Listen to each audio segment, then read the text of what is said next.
Guest, Caroline Glick, former policy advisor to the Prime Minister Benjamin Netanyahu. Caroline, thanks for joining us. Thanks for having me on your program.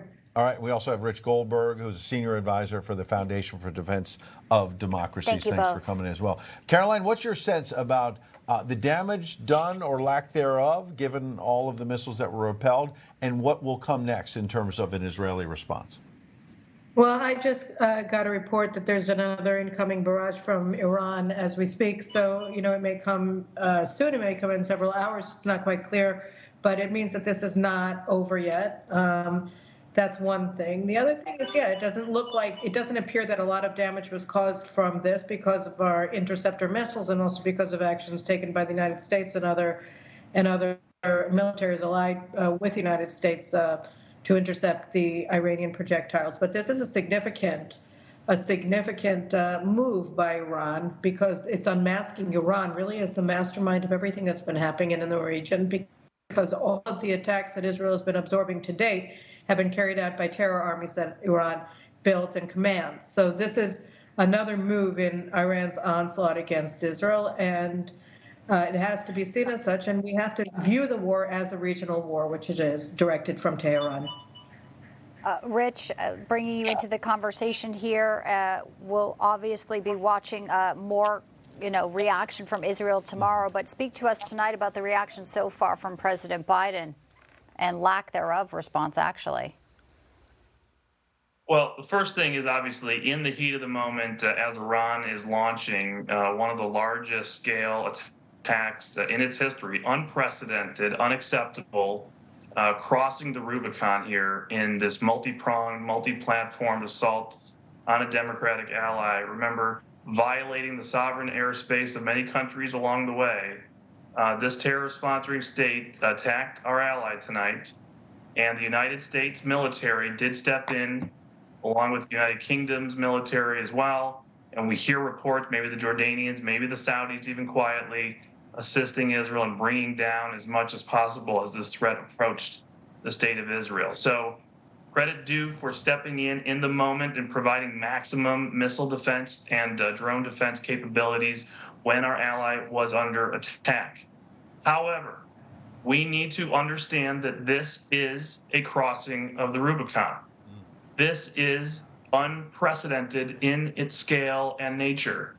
It means that Iran did not have a miscalculation tonight. It had a calculation. It's only a miscalculation if they pay a price for it. The calculation is they looked at the United States. They looked at $10 billion of a sanctions waiver from President Biden. They looked at oil being shipped to China without any interruption from the United States. They looked at political warfare against Israel on a daily basis. They saw Canada cut off arms sales. Yeah. They saw domestic unrest in Israel, and they said, we can do this, we can normalize what they did tonight. If we do not see Iran pay a significant consequence, militarily, politically, and economically, they will have normalized what we just saw, and that cannot happen. Caroline, react to that about a crossing of the Rubicon. We also heard earlier from Jonathan Conricus, a former spokesman at the IDF, that he believes a Rubicon was crossed as well, that this is a whole new paradigm shift, that Iran crossed a line and you can't go back. And this is a whole new era in these Mideast tensions. Is that an exaggeration, or do you agree, Caroline? I agree wholeheartedly. I think that two things have to happen. The first thing that has to happen is that Israel has to counterattack against Iran in Iran. And the other thing that I think has to happen is that Israel has to conclude the conventional phase of the war in Gaza by seizing control of the city of Rafah and the international border with Egypt and destroying the rest of Hamas's forces. Because what I think one of the things that emboldens Iran to attack is, as Richard said, the United States is waging effectively political warfare against Israel and saying that we're not going to get arms from the United States if we defeat Hamas. So I think these things are very important. We cannot be in a defensive pose when we are being assaulted on 6 fronts by Iran and its proxies. We have to go and we have to win, and that's it. Clearly, that's been the mission, and it all started on October the 7th. I mean, that is really right.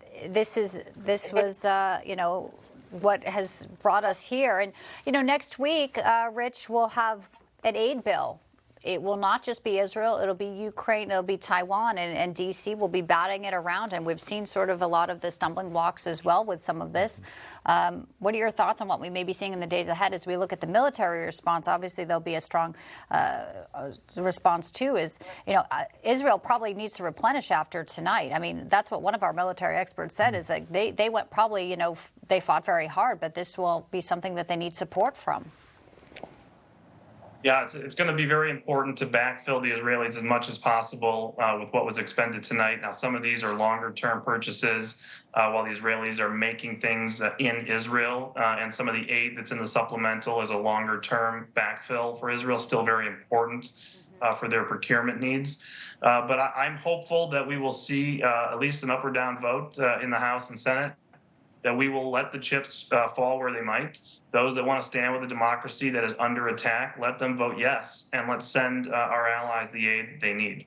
Absolutely, Rich. And Caroline, real quick, I'm noticing on social media there is talk of a red alert in the Golan Heights around northeastern Israel, likely due to rocket fire from Hezbollah in Lebanon, which might have been your reference earlier to another round of attacks. So Hezbollah does this, unfortunately and tragically, very frequently, so it's unclear right now whether that's a second wave of attacks, new drones, new rockets, but we are seeing reports, at least, of Hezbollah. Real quick, final thought from you, Caroline.